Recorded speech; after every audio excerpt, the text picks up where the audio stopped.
Kom ons word stil.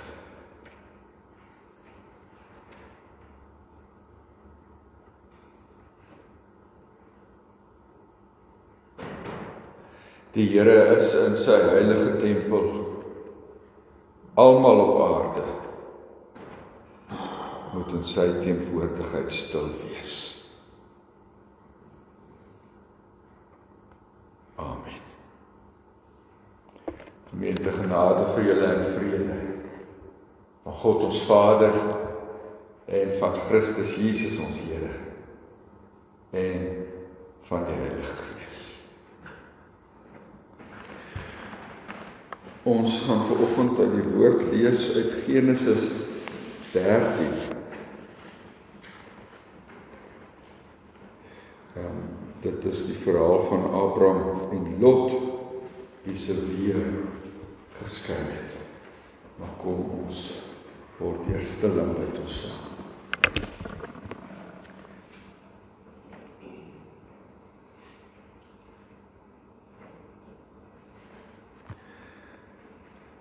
Here God, ons aanbid U vanoggend. As die God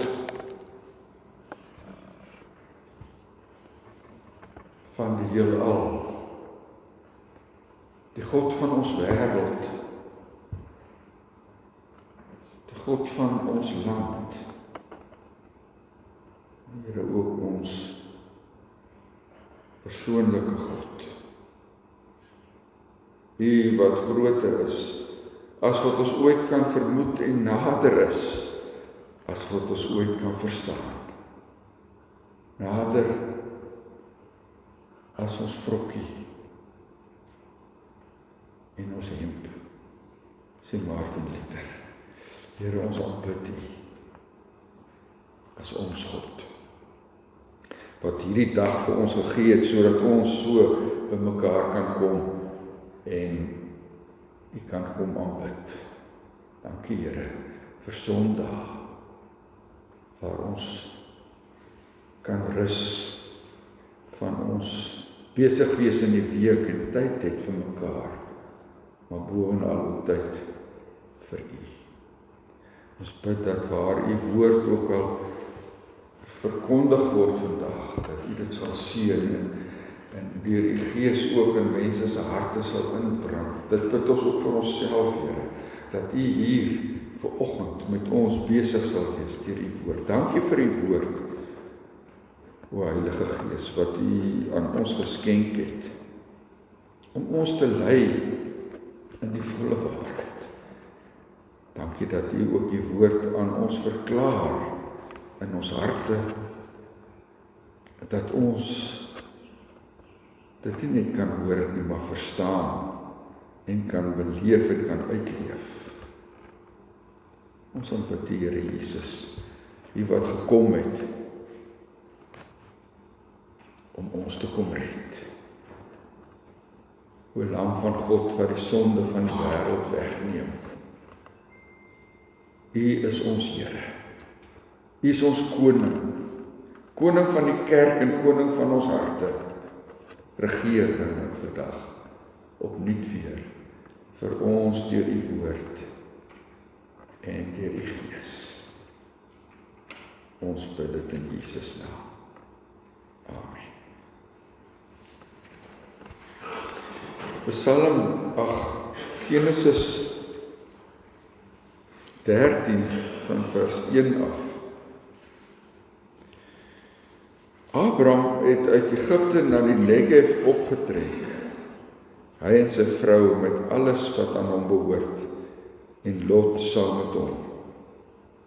Abraham was 'n vermoënde man met vee, silwer en goud.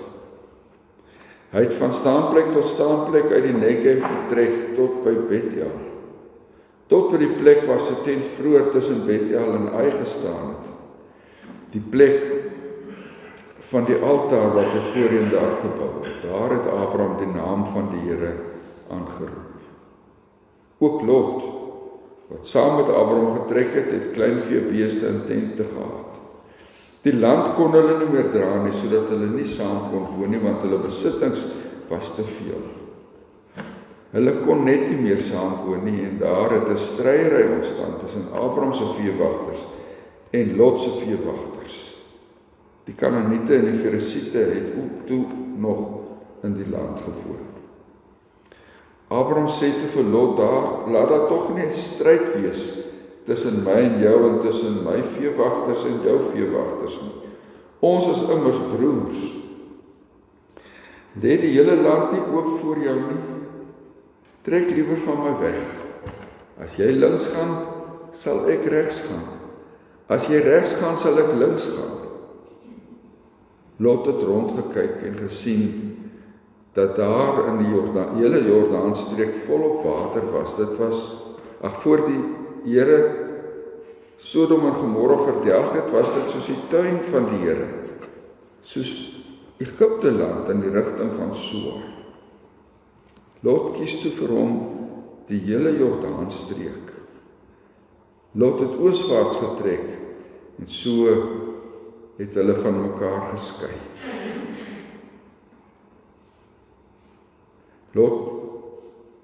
Abraham het in die land Kanaan gewoon en Lot het by die dorpe van die Jordaanstreek gaan woon. Hy het sy tente tot by Sodom opgeslaan. Die manne van Sodom was baie sleg en sondig voor die Here. Die Here het egter, nadat Lot van hom al weggetrek het, vir Abraham gesê, kyk rond. Kyk van die plek waar jy is, na die noorde, die suide, die ooste, die weste. Want die hele land wat jy sien, aan jou gee ek dit, aan jou en jou nageslag, vir altyd.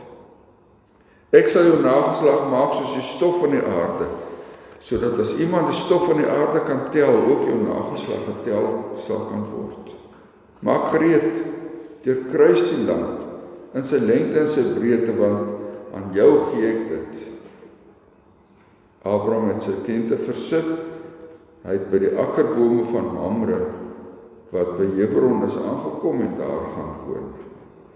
Daar het hy 'n altaar vir die Here gebou. Dit is die woord van die Here vanoggend. Daar is 'n ou spreekwoord wat sê geldgierigheid is die wortel van alle kwaad. Want rykdom, besittings het 'n manier om jou oordeel te verander. Dit kom kruip in jou hart. Dit word deel van jou lewe en dit later jou optrede bepaal, jou keuses bepaal. En dis ook wat hier in ons teksgedeelte gebeur het. Abraham en Lot het ryk geword, so ryk dat hulle nie meer by mekaar kon bly nie. Daar was nie genoeg plek in die land vir hulle. Hulle het daar staan in die Negev gewoon. Nou die Negev is 'n bietjie soos die Karoo.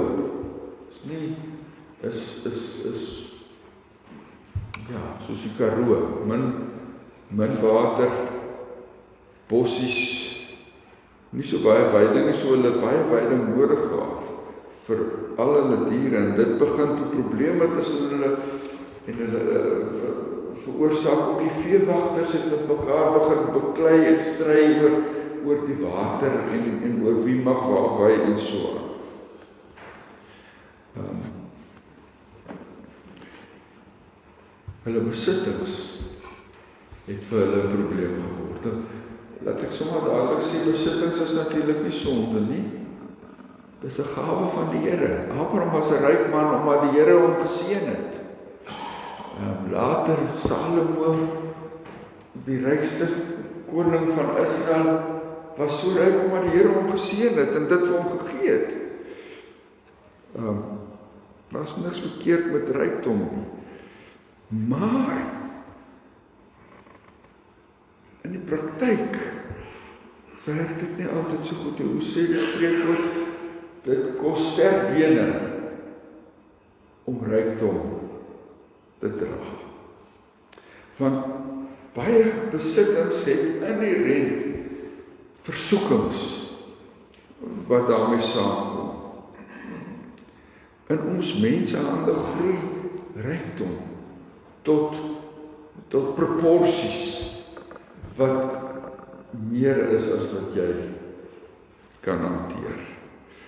Vang ons vas en vul ons lewe, sodat voor jy jou kon kry, lewe jy nie meer vir God nie, maar vir jou goed.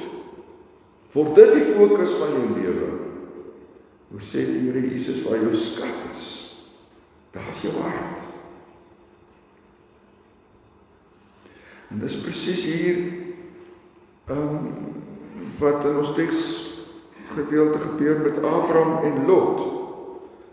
Hulle mense begin onder mekaar stry en beklei en wedywer om die beste te kry. En soos die spreekwoord sê, nice guys come second, né? Elke man vir homself, en as een nou in die proses seer kry, is dit jammer, maar dis die wet van die wêreld. Lewe is hard. Jammer vir jou as jy dit nie kan vat nie. Dit is onbekend in ons eie dag nie, dat die sug na meer deel geword het van ons almal se lewens. Het gaan so in die sakewêreld, groot maatskappye druk mekaar eenvoudig uit. Ek onthou kennis van my was 'n baie suksesvolle sakeman. En iemand het van hom gesê, sy hart mag bekeer wees, maar sy beursie nie. Sy sakepraktyke het nie so lekker met sy geloof gestrook nie. Ja, ek onthou daar in my laaste gemeente in Petersburg was daar 'n boer wat vir my gesê, 'n ander boer het nou die plaas langs hom gekoop en hy het die een boorgat na die ander dag gesink en water begin pomp vir sy lande. En hy kom toe op 'n slag by die lidmaat van my uit en hy sê, "O broer, ek pomp nou jou water alles uit." Die ou was 'n melkboer en dit was nie lankie toe hy nie meer water gehad vir sy beeste nie. Dis wat gebeur as mens net altyd meer wil en meer wil hê. Jy vergeet ander mense en hou op om hulle in ag te neem. En hoe sê die Here in die woord, ons moet ons naaste lief hê soos onsself. Dit gaan in ons verhoudingslewe ook dikwels so. Die ou vir wie jy nie hou nie, druk jy uit. Werk jy weg. Loop hom uit die pad uit. Sorg dat jy genoeg skiet goed kry om vir hom in 'n moeilike posisie te plaas. Gaan so in die politiek nie. Ons sien dit elke dag in die koerant en die nuus. Is alles vir my op in hierdie land en ons het nou die laaste week die optogte teen die buitelanders in ons land gesien. Ja. Dit is hoe dit gaan. As jy net aan jouself en jou eie besittings dink. En wat doen Abraham in die situasie? Abraham wys vir ons hier dat hy 'n merkwaardige, wyse en sagmoedige mens is. Onselfsugtig. Hy wil tot elke prys vermy dat daar getwis weer word onder sy mense. Dit is baie anders wat ons in hoofstuk 12 leer ken. Daar gaan ons na Egipte toe, omdat droogte in die land was. Hy vertel leuns oor sy huwelik met Sarai, om net sy eie bas te red. Sarai beland in die farao se harem. Op die ouend moes God ingryp om vir Sarai weer daar uit te kry. En het dit met die farao in sy huis sleg gegaan. Oor Abraham se leuns. Omdat Abraham net aan homself gedink het. Maar in die proses leer Abraham om anders te dink oor die lewe. En sien ons hom hier as 'n man van vrede, 'n man wat vyandskap en twis tot elke prys wil vermy. Daar's 'n belangrike frase in die teks wat ons gelees het, waar staan, die Kanaaniete, of nee, wag, wie was dit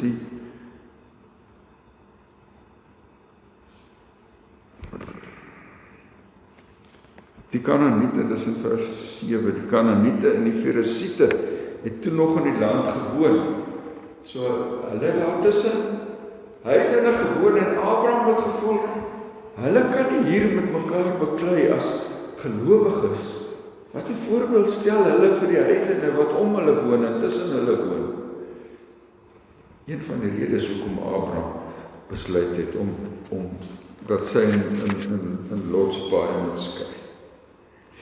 Daar's mense wat sê hierdie hoofstuk is in die geskiedenis opgeteken vir die latere konings om te leer dat daar 'n ander oplossing is as oorlog en geweld en beklei en getwis met jou bure.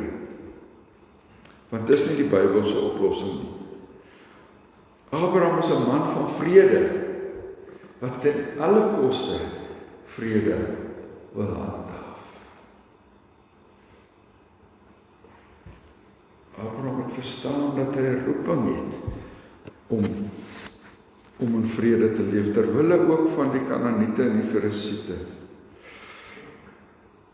Daar was hy bereid om homself en sy belange ondergeskik te stel aan die vrede. En vir Lot die beste te gun, as Lot dit dan wil vat, laat hy dit vat. Die Jordaanstreek was soos 'n tuin van die Here staan met hier, soos Egipte se Nyl. Want Abraham het God se doel met sy lewe ernstig opgeneem. Julle sal onthou toe Abraham geroep is, daar in Genesis 12 vers 1, sê die Here, vers 2, ek sal jou 'n groot nasie maak, ek sal jou seën, jou naam groot maak, sodat jy 'n seën sal wees. Dit was Abraham se roeping in hierdie wêreld, en hy wou dit ook daar waar hy woon, laat gebeur. Dan gee hy baie prys om tot seën te kan wees vir ander. Dit was hoe Lot oor die saak gedink het. Met geloof het sy keuses niks gemaak nie. Sy hart was miskien bekeer, maar nie sy beursie. Lot kies ewe selfsugtig die beste deel vir homself. En hy was 'n jonger lid van die breër familie. Abraham was die hoof van die huis. En Abraham het die voorreg gehad om eerste te kies, maar Lot kies eerste. Hy kies 'n gebied so volop met water soos 'n tuin. En Abraham bly sit met 'n stuk droë half woestyn, soos die Karoo sit hy oor.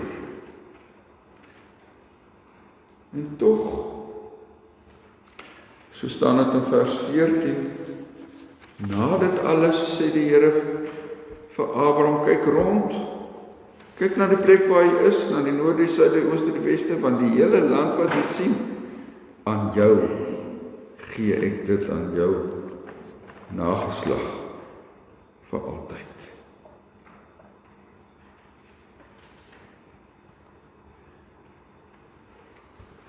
Dis die troos en die oorwinning van die geloof dat God sorg.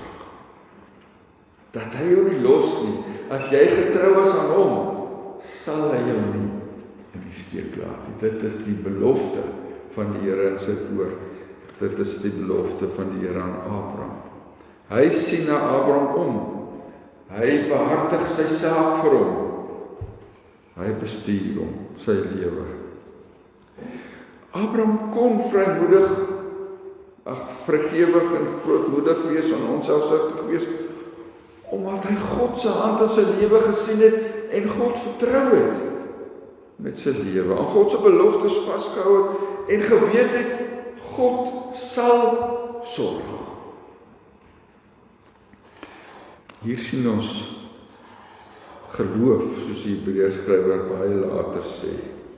Geloof wat die onsienlike sien. As jy hoofstuk Hebreërs 11 lees, sal jy dit daar kry. Abraham het in God geglo en geleef soos iemand wat die onsienlike sien.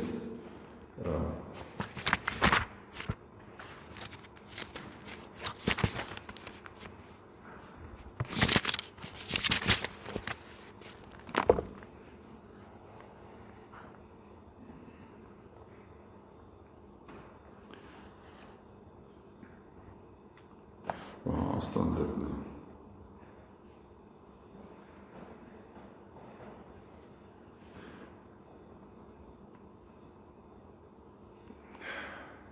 Hier in vers 10 van hoofstuk Hebreërs 11 sê, Abraham het die stad verwag wat fondamente het, waarvan God die argitek en boumeester is.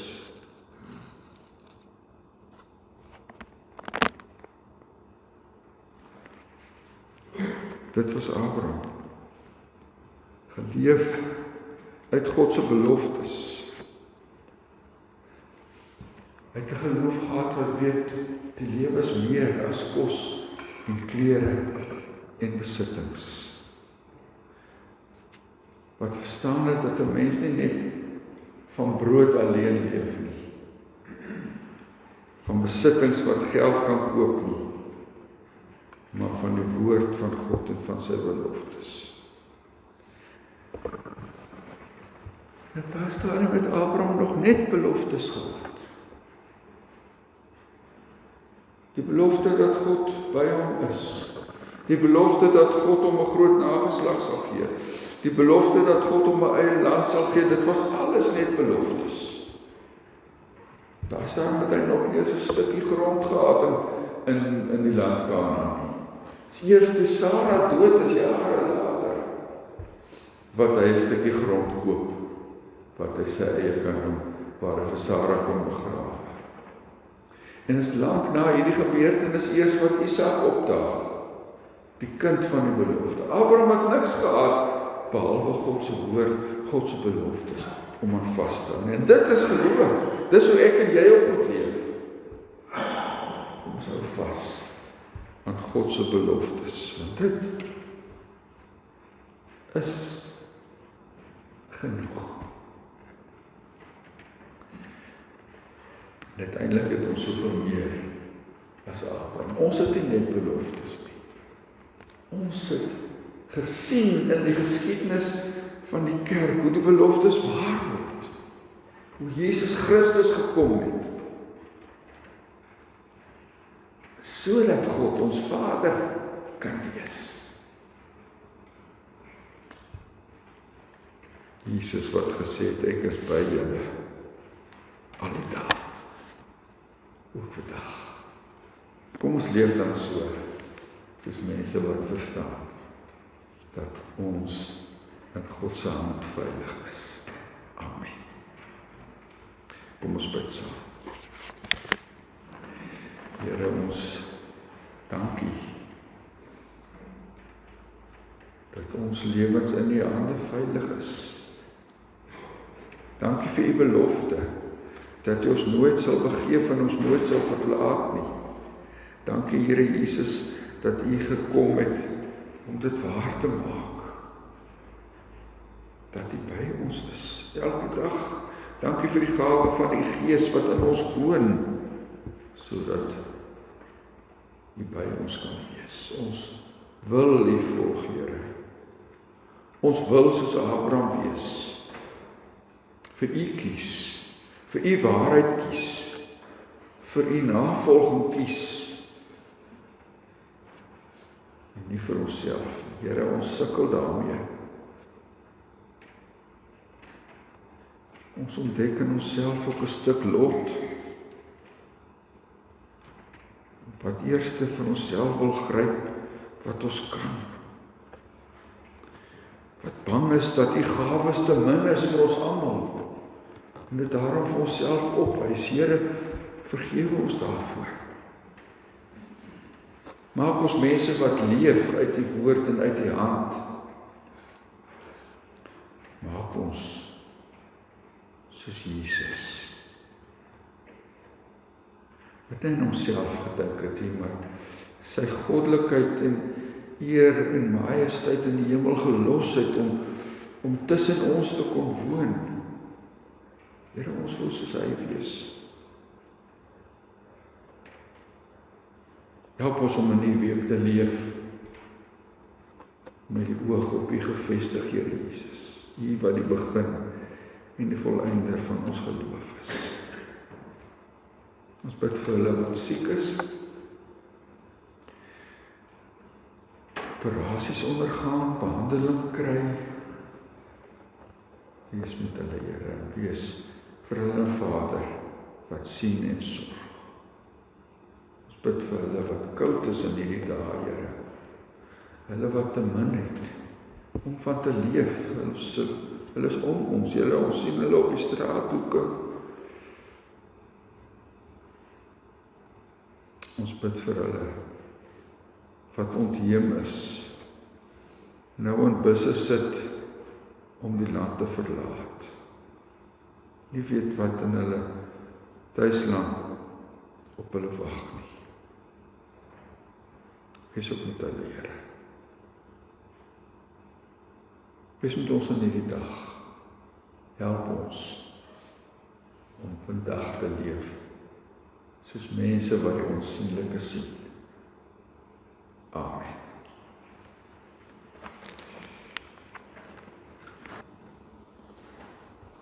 Ons gaan na huis toe om te leef vir die Here. Om soos Abraham te wees en nie aan onsself te dink nie, maar aan ander. En om ons daarmee te help, beloof die Here, gaan hy saam met ons. So ontvang nou die seën van die Here en gaan huis toe en gaan leef vol die genade van ons Here Jesus Christus, die liefde van God, ons Vader en die gemeenskap van die Heilige Gees bly by julle almal.